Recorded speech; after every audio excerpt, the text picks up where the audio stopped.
No doubt sports are dangerous, exciting, and require a lot of endurance, strength, dedication, and a will-to-win spirit. But let's be honest, how dangerous could it be? Turns out, not all sports were created equal when it comes to danger, and there are some athletes who genuinely put their lives on the line every time they compete. In today's video, we've collected for you the craziest and most dangerous sports in the world. Let's get it on! Russian slap competition. Very!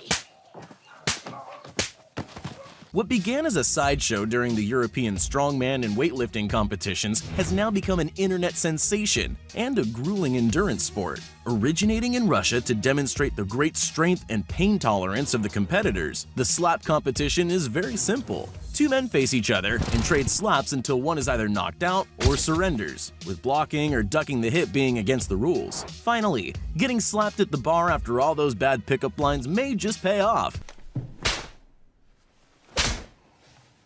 The sport has its obvious dangers of concussion and loss of consciousness. This is well known, and the referees carry smelling salts to rouse slap recipients back to full consciousness after each hit, just to see if they're up for more. The sport's current champion, Vasily Komotsky, gained his title quite unexpectedly when his friends talked him into competing while they attended a Siberian fitness show back in May 2018. Weighing 168 kilograms, Vasily is a farmer from a small Siberian town who resembles a bear as much as he does a man, and has great palms that can deliver a slap harder than most men could punch. He is presently undefeated, with two of his competitors even being knocked out cold. This sport was dangerous enough as it is, but became a whole lot worse when Vasily joined the field. Too bad Logan Paul never got to compete against him, though. Oh! Yo, catch him, catch him, catch him. Pity. Free solo climbing.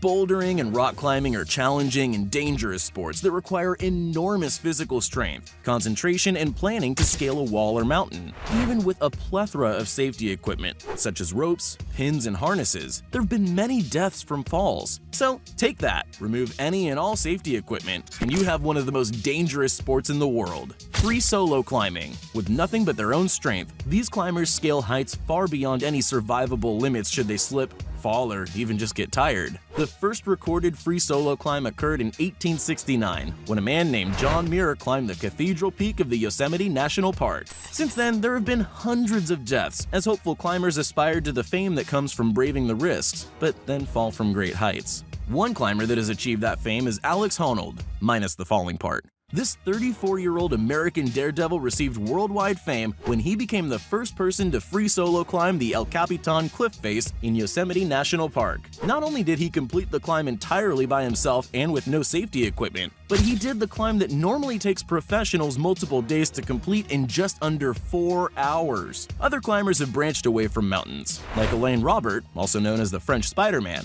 who's better known for free solo climbing skyscrapers all over the world. Not only does he risk certain death, but is also regularly arrested at the conclusion of his climbs. Slacklining. Slacklining is similar to tightrope walking. The athlete must balance and walk along a length of thin webbing that is tied between two anchors. Tightrope walking sounds hard enough, but slacklining differs, as the webbing is held with far less tension between the anchors, meaning the wire you're walking on will bounce, stretch, and move as you travel across it, kind of like walking across a bridge made on an ultra-thin trampoline. While many slackliners will practice their technique close to the ground or above water, the pinnacle of this sport is what they call highlining.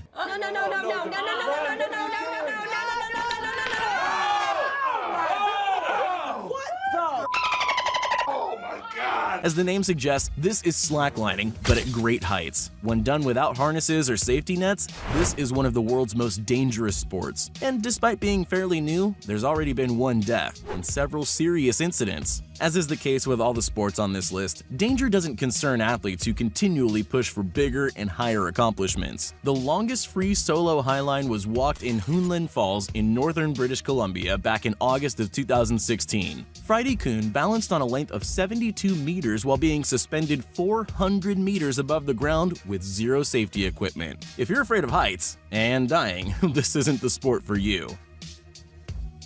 Base jumping. Back in the day, when it came to extreme sports, jumping out of a plane took the cake. These days, however, skydiving has a much more dangerous cousin: base jumping. BASE is an acronym that stands for 4 categories of fixed objects from which one can jump: buildings, antennas, spans, and earth. But wait, you may ask, a plane is so much further from the ground than a building or a cliff. Wouldn't that make it more dangerous? Well, no, actually. The lower altitude makes it riskier, as the jumpers have less time between jump and landing to get it right. A slight mistake in steering or a sudden gust of wind could send you crashing into the cliff or building you just leapt from. Lower speeds mean parachutes deploy slower, and if you pull them a second too late, they won't have time to stop your fall. Even if you get all that right, the shorter fall time means you have less time to find a spot to land, which are less common around base jumping sites. Choose wrong, and you could end up speared into a tree.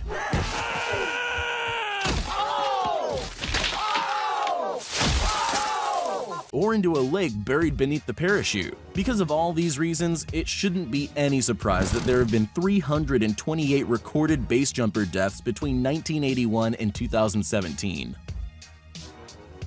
Mixed martial arts.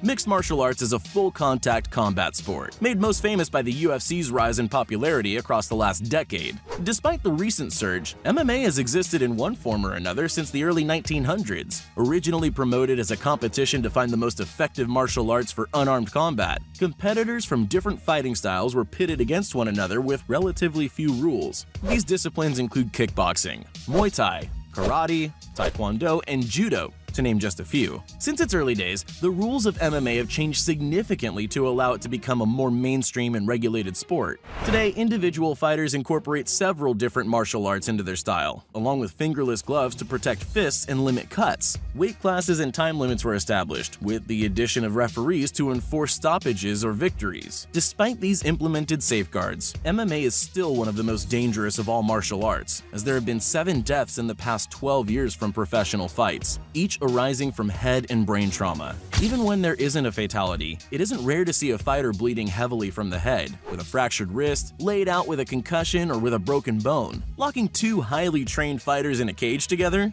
Of course it's going to be a dangerous sport. Boxing.